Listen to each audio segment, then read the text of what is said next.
আমি আপনাদের সঙ্গে শেয়ার করব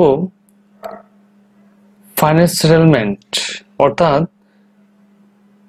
যখন কোনো এমপ্লয়িকে প্রতিষ্ঠান থেকে টার্মিনেট করা হয়, টার্মিনেট করার পরে ওই প্রতিষ্ঠান থেকে এমপ্লয়ি কি কি পাবে বা এমপ্লয়িকে প্রতিষ্ঠান থেকে কি কি পেমেন্ট দেওয়া হবে, সেইগুলি নিয়ে কিভাবে কাজ করতে হয় তার একটি ডেমো বা নমুনা আপনাদের সঙ্গে শেয়ার করব। ফাইন্যান্স সেটেলমেন্ট এই ফরম্যাটটি, অর্থাৎ এটি একটি বিল, অর্থাৎ এমপ্লয়িকে কি কি পেমেন্ট দেওয়া হবে বা এমপ্লয়ি প্রতিষ্ঠানের কাছ থেকে কি কি পেমেন্ট পাবে, প্রতিষ্ঠান এমপ্লয়ির কাছে কি কি পাবে, এগুলি সমন্বয় করে এই বিলটি আপনি এভাবে তৈরি করতে পারেন। বা আমার এই ফরম্যাট থেকে আপনি আইডিয়া নিয়ে আপনি নতুন একটি ফরম্যাট তৈরি করতে পারেন। ফাইন্যান্স সেটেলমেন্ট, আপনি যে এমপ্লয়ি চলে যাবে তার ইনফরমেশন গুলি আপনি এভাবে লিখতে পারেন: name, ID, designation, department, joining date, gross salary বা basic salary, service length, date of termination, date of separation. এই বিলটিতে আমি শুধু এমপ্লয়ি টার্মিনেশন রিলেটেড কি কি পাবে বা তাদের জন্য বিলটি কিভাবে তৈরি করতে হয় সেটি মূলত আমি শেয়ার করব। যখন কোনো এমপ্লয়ি কোনো প্রতিষ্ঠান থেকে টার্মিনেট হয় বা টার্মিনেট করা হয়, সেই ক্ষেত্রে এমপ্লয়ি প্রতিষ্ঠানের কাছে পেমেন্ট পেতে পারে। যখন কোনো প্রতিষ্ঠান থেকে এমপ্লয়িকে টার্মিনেট করা হয় তখন ওই এমপ্লয়ি প্রতিষ্ঠানের কাছে কি কি পাবে, তাকে যদি অর্থাৎ এমপ্লয়িকে যদি উইদাউট নোটিশে টার্মিনেট করা হয় সেক্ষেত্রে তিনি 120 দিনের পেমেন্ট পাবে।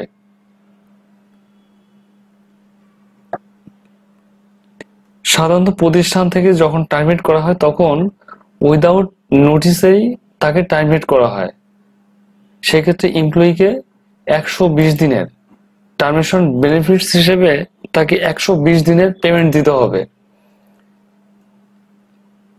এই 120 দিনের পেমেন্ট আপনি কিভাবে তৈরি করবেন, জাস্ট প্রথমত আমি এভাবে ফরম্যাটটি আপনাদেরকে দেখাবো। দেখুন, এখানে আমি লিখেছি এমপ্লয়ি পেমেন্ট, অর্থাৎ এমপ্লয়ি কি কি বিল দেওয়া হবে, কি কি পেমেন্ট পাবে, অ্যামাউন্ট হিসাব করে যে অ্যামাউন্টে আসে সেগুলো আপনি এই কলামে লিখবেন। দেন এমপ্লয়ি ডিডাকশন, এমপ্লয়ি যেমন প্রতিষ্ঠানের কাছে অনেক পেমেন্ট পায়, সেক্ষেত্রে প্রতিষ্ঠানও কখনো কখনো এমপ্লয়ির কাছ থেকে কোনো পেমেন্ট পেতে পারে। সেই ক্ষেত্রে এই ফাইন্যান্স সেটেলমেন্ট বিলটি যখন তৈরি করবেন সেই ক্ষেত্রে সেই বিল থেকে আপনাকে ডিডাকশন করতে হবে। পাশে দেখুন ডিডাকশন অ্যামাউন্ট, এটি মূলত অ্যাডিশন অ্যামাউন্ট, এটি ডিডাকশন অ্যামাউন্ট। পার্টিকুলার্স অর্থাৎ কি রিলেটেড তাকে পেমেন্ট দেওয়া হবে বা কেটে নেওয়া হবে সেইগুলি আপনি এইখানে মেনশন করে দিবেন। যখন কোনো এমপ্লয়িকে টার্মিনেট করা হয় তাকে প্রথমত দিতে হবে 120 দিনের পেমেন্ট, নোটিস পেমেন্ট। কোনো সময় দেখা যায় এমপ্লয়িকে 120 দিনের নোটিশ দিয়ে থাকে, সেক্ষেত্রে এমপ্লয়ি এই পেমেন্টটি পাবে না। বাট নর্মালি বা জেনারেলি সবসময় উইদাউট নোটিসেই এমপ্লয়ি টার্মিনেট করা হয়, কখনো নোটিশ দেওয়া বা সময় দেওয়া হয় না।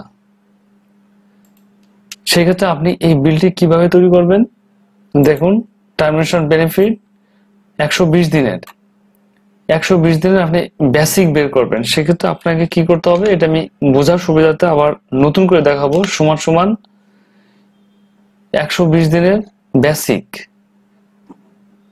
এটি গ্রোস। দেখুন আমি পাশে মেনশন করেছি বেসিক প্রতিষ্ঠানের উপর ডিপেন্ড করে, আপনার প্রতিষ্ঠানের নিয়ম অনুসারে বেসিকটি যেভাবে হয় বা যেভাবে হিসাব করতে হয় সেভাবে আপনি বের করবেন। আমি এই বিলটি বোঝার সুবিধার্থে আমি ধরে নিয়েছি ওই প্রতিষ্ঠানের 50% গ্রোস স্যালারির বেসিক, অর্থাৎ গ্রোস স্যালারি 50% হবে তার বেসিক। সেক্ষেত্রে আপনি টার্মিনেশন বেনিফিট বের করবেন সমান সমান বেসিক ভাগ 30 days গুণ 120 দিন সমান সমান ইন্টার দিন চলে আসবে 1,20,000 টাকা। এটি আপনার টার্মিনেশন বেনিফিট। দেন গ্র্যাচুইটি, যে সকল প্রতিষ্ঠানে গ্র্যাচুইটি দেওয়া হয় সে সকল প্রতিষ্ঠানে এই গ্র্যাচুইটি আপনাকে দিতে হবে। এই গ্র্যাচুইটি প্রত্যেকটি প্রতিষ্ঠানে ভ্যারি করতে পারে। কোনো কোনো প্রতিষ্ঠানে গ্র্যাচুইটি পাওয়ার যে নিয়ম সেটি থাকতে পারে সার্ভিস লেন্থ 1 বছর হওয়ার পরে সে এই গ্র্যাচুইটি পাবে। আবার কোনো কোনো প্রতিষ্ঠানে থাকে 5 বছর হলে, সার্ভিস লেন্থ যখন 5 বছর হবে তারপর থেকে সে এই গ্র্যাচুইটি পাবে। বাট গ্র্যাচুইটি প্রত্যেকটি বছরের জন্য একটি করে বেসিক দেওয়া হয়। ধরুন আপনি ওই প্রতিষ্ঠানে যদি 10 বছর জব করে থাকেন সেক্ষেত্রে পাবেন 10টি বেসিক। 5 বছর জব করে থাকলে 5টি বেসিক পাবেন, অর্থাৎ 5 বছরের জন্য 5টি বেসিক। আবার 5 বছর 6 মাস হলে আপনাকে 6টি বেসিক দিতে হবে, অর্থাৎ 6 মান্থ হলে আপনাকে একটি ইয়ার হিসেবে কাউন্ট করতে হবে। সেক্ষেত্রে আপনি গ্র্যাচুইটি দিবেন সমান সমান বেসিক, অর্থাৎ এই বেসিক গুণ আপনি কত বছর জব করেছেন, 10 বছর, সেক্ষেত্রে 10।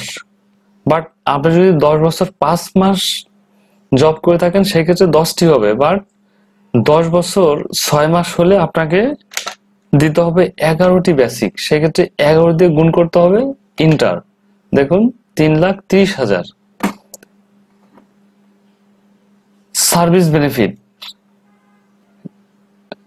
কোনো প্রতিষ্ঠানে যদি গ্র্যাচুইটি না থেকে থাকে সেক্ষেত্রে আপনাকে দিতে হবে সার্ভিস বেনিফিট। আর যে সকল প্রতিষ্ঠানে গ্র্যাচুইটি দেওয়া হয় সেক্ষেত্রে সার্ভিস বেনিফিট দেওয়া হয় না, যে কোনো একটি আপনাকে পে করতে হবে। যখন কোনো এমপ্লয়ির সার্ভিস লেন্থ 5 বছর এবং তার বেশি হয়, 5 বছর হলেই সে পাবে, অর্থাৎ 5 বছর হলে পাবে প্রতি বছরে 14 দিনের মজুরি। এটি 10 বছরের কম হলেও পাবে 14 দিনের। আর যদি 10 বছর পূর্ণ করে, 10 বছর পূর্ণ করলে সেক্ষেত্রে পাবে প্রতি বছরের 30 দিনের মজুরি। উদাহরণ হিসেবে ধরুন যখন কোনো এমপ্লয়ি সার্ভিস হয় 5 বছর, সেক্ষেত্রে পাবে প্রতি বছরের 14 দিনের মজুরি, অর্থাৎ 5 গুণ 14। সে যদি 8 বছর পূর্ণ করে সেক্ষেত্রে পাবে 8 বছর 8 গুণ 14 দিন, 8 গুণ 14 এত দিনের মজুরি পাবে। সে যদি 9 বছর জব করে থাকে সেক্ষেত্রে পাবে 9 গুণ 14 দিন। সে যদি 10 বছর জব করে থাকে সেক্ষেত্রে পাবে প্রতি বছরে 30 দিনের মজুরি, অর্থাৎ 10 গুণ 30। 10 বছর থেকে যত বেশি ইয়ার পূর্ণ করবে সেক্ষেত্রে সে প্রতি বছরের 30 দিনের মজুরি যোগ হবে। এখন ধরুন এই এমপ্লয়ি সার্ভিস লেন্থ ধরুন 5 বছর, সেক্ষেত্রে কিভাবে হিসাব করবেন, 5 গুণ 14, অর্থাৎ সে 70 দিনের মজুরি পাবে। এটি আপনি কিভাবে বের করবেন, বেসিক ভাগ 30 গুণ 70।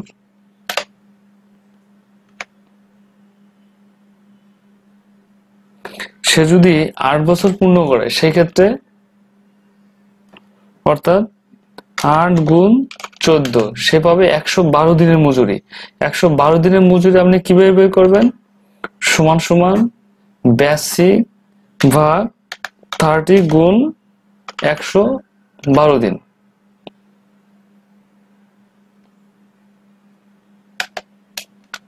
$1,12,000। সে যদি 9 বছর জব করে থাকে, 8 বছর 8 বছরের জন্য পাবে 8 গুণ 14, 112 দিনের মজুরি। 9 বছরের জন্য পাবে 9 গুণ 114, 126 দিনের মজুরি পাবে। এটি মূলত ডেজ। এখন সে জব করেছে 10 বছর, সেক্ষেত্রে 10 গুণ 30, সে পাবে 300 দিনের মজুরি। 300 দিনের মজুরি আপনি কিভাবে বের করবেন? সমান সমান বেসিক ভাগ 30 গুণ 300, 3 লাখ টাকা। সে যদি 20 বছর জব করে থাকে, 20 গুণ 30 অর্থাৎ 600 দিনের মজুরি পাবে। এইভাবে আপনি হিসাব করেন। অর্থাৎ 5 বছর জব করে থাকলে সে পাবে প্রতি বছরে 14 দিন, 5 বছর থেকে শুরু। 10 বছরের কম হলে প্রতি বছরে 14 দিনের মজুরি পে করতে হবে। যখন সে 10 বছর পূর্ণ করবে তখন তার শুরু হবে প্রতি বছরের 30 দিনের মজুরি, অর্থাৎ ইয়ার গুণ 30 ডেজ, প্রতি বছরে 30 দিনের মজুরি। এভাবে আপনাকে এটি পে করতে হবে। ধরুন এই ব্যক্তির সার্ভিস লেন্থ 5 বছর, সেক্ষেত্রে আমরা পে করব 5 গুণ 14। এখন তার যদি সার্ভিস লেন্থ হয় 4 বছর, সেক্ষেত্রে সে কোনো পেমেন্ট পাবে না, এখানে 0 আসবে। এইভাবে আপনাকে সার্ভিস বেনিফিট পে করতে হবে। এখন দেখুন এটি তার রেগুলার অ্যাক্টিভিটিস। সে যদি কোনো ডিউটি করে থাকে বা তার কোনো ডিউ স্যালারি থেকে থাকে, সেটি আপনাকে পে করতে হবে। ধরুন তার ডিউ ছিল ডিসেম্বরের 1 তারিখ থেকে ডিসেম্বর 30 তারিখ পর্যন্ত, অর্থাৎ 30 দিনের সে স্যালারি পাবে। এটি আপনাকে পে করতে হবে। স্যালারি তার 60,000 টাকা তার গ্রোস স্যালারি, সেক্ষেত্রে আপনি পে করবেন আপনার প্রতিষ্ঠান যেভাবে ক্যালকুলেশন করা হয় সেটি আপনাকে ফলো করতে হবে। বাট আপনাদের বোঝার সুবিধার্থে আমি এভাবে আমি দেখাচ্ছি। ধরুন আপনার প্রতিষ্ঠানের স্যালারি পে করে থাকে, গ্রোস স্যালারি ভাগ 30 গুণ 30, 60,000 টাকা। এটি তার ডিসেম্বরের স্যালারি। এরিয়ার স্যালারি অফ অক্টোবর, ধরে নিন তার এই অক্টোবর মাসে একটি এরিয়ার ছিল, সেটি এখন আপনাকে এই ফাইন্যান্সিয়াল বিলের সঙ্গে অ্যাডজাস্ট করতে হবে, সেটি আপনাকে পে করতে হবে। ধরুন অক্টোবর মাসে তার একটি ডিউ পেমেন্ট ছিল যেটি তাকে কোনো কারণে দেয়া হয়নি, সেটি ধরুন 1,000 টাকা, এটি আপনি পে করে দিবেন। ইনসেন্টিভ অফ জানুয়ারি মাস, অনেক সময় প্রতিষ্ঠানের ইনসেন্টিভ থেকে থাকে যেটি কোনো কারণে পে করা হয় না বা ডিউ থাকে, এরকম থেকে থাকলে আপনি পে করতে হবে। এটি ধরে নিন 2308 টাকা।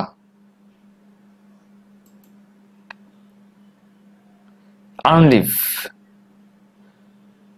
অনেক প্রতিষ্ঠানে এই অ্যানুয়াল লিভ পে করার সিস্টেম বা নিয়ম আছে। যখন কোনো এমপ্লয়ি চলে যায় তখন তাকে এই পেমেন্টটি দিয়ে দিতে হবে।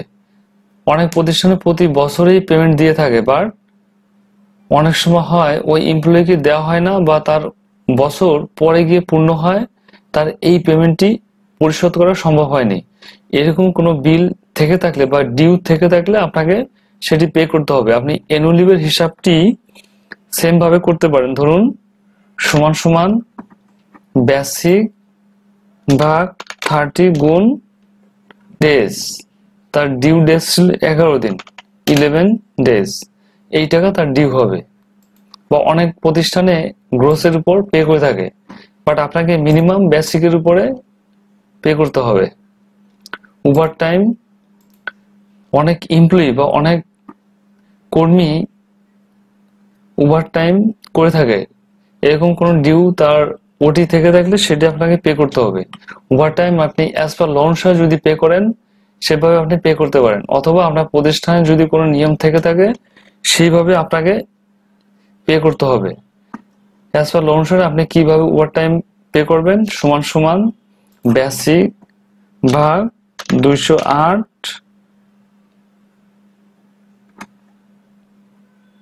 200 8 গুণ 2 গুণ ওটি আওয়ার্স অর্থাৎ 16 আওয়ার্স, এটি তার ওটি ওভারটাইম। প্রভিডেন্ট ফান্ড, এটি দেখুন প্রভিডেন্ট ফান্ডের নিয়ম অনুসারে আপনাকে প্রভিডেন্ট ফান্ড মেইনটেইন করতে হবে প্লাস পে করতে হবে। তবে ফাইন্যান্স অ্যারেঞ্জমেন্ট কোনো এমপ্লয়ির ফাইন্যান্স অ্যারেঞ্জমেন্ট করে থাকলে সেই ক্ষেত্রে আপনাকে এই প্রভিডেন্ট ফান্ড ডিউ রাখা যাবে না, এই প্রভিডেন্ট ফান্ডও তাকে পে করতে হবে। প্রভিডেন্ট ফান্ডে ধরুন আপনার জমা ছিল 50,000 টাকা, প্লাস আপনাকে ওই প্রতিষ্ঠান থেকেও আপনাকে পার্সেন্টেজ বা প্রভিডেন্ট ফান্ডের যে নিয়ম ছিল সেই অনুসারে আপনাকে পে করতে হবে। আপনার জমা টাকা প্লাস প্রতিষ্ঠানও সমপরিমাণ টাকা আপনাকে পে করতে পারে, সেটিও আপনাকে অ্যাড করে পে করতে হবে। ধরুন 1 লাখ টাকা আপনার টাকা প্লাস প্রতিষ্ঠানের অংশ, এমপ্লয়ির কন্ট্রিবিউশন প্লাস প্রতিষ্ঠানের কন্ট্রিবিউশন দুটি যোগ করে হয় 1 লাখ টাকা। বাট প্রভিডেন্ট ফান্ড পে করার সময় আপনাকে এটি প্রভিডেন্ট ফান্ডের নিয়ম বা রুলস যেটি সেটি আপনাকে ফলো করতে হবে। এটি এমপ্লয়ি প্রতিষ্ঠানের কাছে এগুলি পাবে, প্রতিষ্ঠানের কাছে এমপ্লয়ি এগুলি পাবে বা প্রতিষ্ঠান এমপ্লয়িকে এগুলি পে করতে হবে। প্রতিষ্ঠান এমপ্লয়ির কাছে যা যা পায় সেগুলি এভাবে আপনাকে পে করতে হবে। এখন প্রতিষ্ঠানও সেম ভাবে কোনো না কোনো ভাবে আপনার কাছে কোনো পেমেন্ট পেতে পারে, যেটি এই ফাইন্যান্সিয়াল করার সময় বা বিলটি তৈরি করার সময় আপনাকে কেটে রাখতে হবে। ধরুন ওই এমপ্লয়ি কোনো কারণে অ্যাবসেন্ট করেছিল ডিসেম্বর মাসে, ধরুন 1-2 তারিখে বা এই মাসের মাঝখানে কোনো 2 দিন সে অ্যাবসেন্ট করেছিল, সেই ক্ষেত্রে আপনাকে এটি ডিডাকশন করে রাখতে হবে। যেহেতু আপনি এই ডিসেম্বর মাসের ফুল স্যালারি তাকে পে করবেন, সেই ক্ষেত্রে কোনো অ্যাবসেন্ট করে থাকলে সেটিও আপনাকে কেটে রাখতে হবে, অথবা তাকে পে করা হয়েছে এরকম কোনো এক্সট্রা থেকে থাকলে সেগুলি আপনাকে কেটে রাখতে হবে। অ্যাবসেন্ট 2 ডেজ এটিও আপনাকে কিভাবে কেটে রাখবেন, ধরুন সমান সমান বেসিক বা গ্রোস যেটি হোক আপনি যেভাবে ডিডাকশন করবেন বা পে করবেন সেভাবে আবার আপনাকে পে করতে হবে। ধরুন ওই প্রতিষ্ঠানে অ্যাবসেন্ট ডিডাকশন পে করা হয় গ্রোসের উপরে, তাহলে আপনি কিভাবে ক্যালকুলেট করবেন, সমান সমান গ্রোস ভাগ 30 গুণ 2 এটি হতে পারে, অথবা বেসিকের উপরে যদি ডিডাকশন করে থাকে সেক্ষেত্রে আপনাকে বেসিক ভাগ 30 গুণ 2। সাধারণত ডিডাকশন কিভাবে করতে হবে বা পে কিভাবে করতে হবে এগুলি প্রতিষ্ঠানে একটি রুলস থেকে থাকে বা পলিসি থাকে, সেইভাবে আপনি ফলো করতে পারেন। এভাবে আপনি অ্যাবসেন্ট ডিডাকশন করতে হবে। প্রতিষ্ঠানে এমপ্লয়িকে আইডি কার্ড দেওয়া হয়, ওই এমপ্লয়ি কোনো কারণে সেটি জমা দেয় না বা কোনো কারণে হারিয়ে ফেলে, সেই ক্ষেত্রে প্রতিষ্ঠানে যদি কোনো নিজস্ব নিয়ম থেকে থাকে যে ডিডাকশন করতে হবে, সেক্ষেত্রে আপনি ডিডাকশন করবেন, আদারওয়াইজ ডিডাকশন করার প্রয়োজন নেই।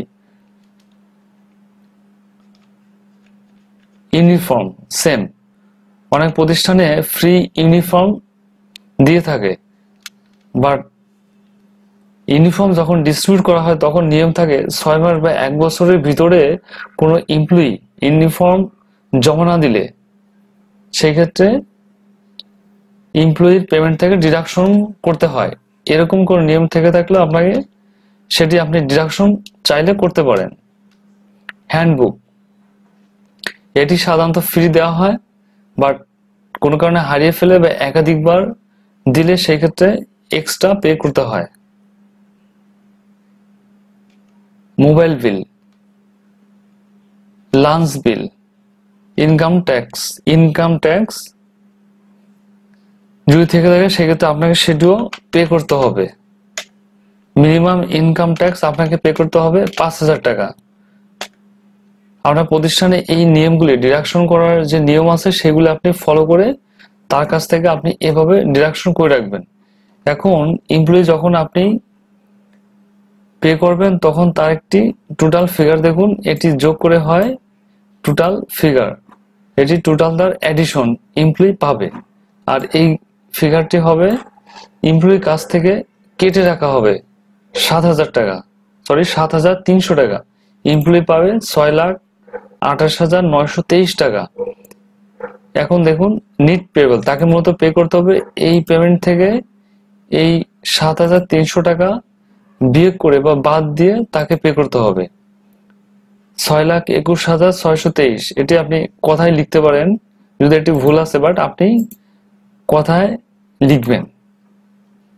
এই পেমেন্টটি আপনাকে চেকে পে করতে হবে, বা আপনার প্রতিষ্ঠানে যদি অন্য কোনো মেথড বা নিয়ম ফলো করে সেটি আপনি ফলো করবেন। এইখানে দেখুন এই বিলটি আপনি একাধিক সাইন নিতে পারেন। সাধারণত 3টি থাকে।